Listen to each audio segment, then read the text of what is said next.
Halos 2 araw na lamang po, countdown tayo, ay isasagawa na po ng buong iglesia ang kaisahan, ang peace rally, at gaya po ng inyong nalalaman at nabalitaan, mula po sa Liwasang Bonifacio, kami ay pinahintulutan na gamitin ang Quirino Grandstand.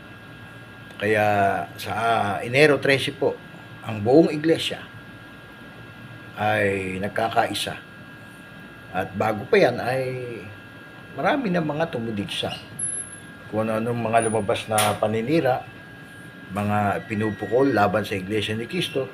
Pero kung titignan po ninyo Iglesia ni Cristo, tahimik lang. Tahimik lang na gumagawa, tahimik na kumikilos.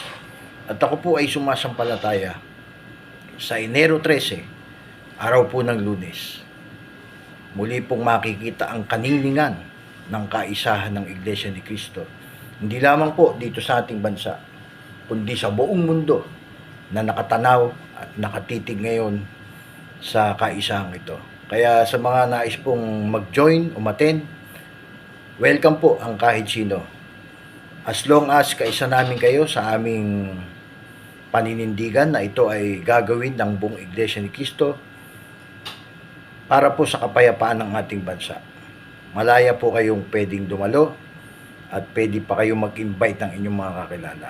Kaya see you po sa Enero 13, araw po ng Lunes, sa Quirino Grandstand. Ito po si F. Santos ng Dagdag Kaalaman.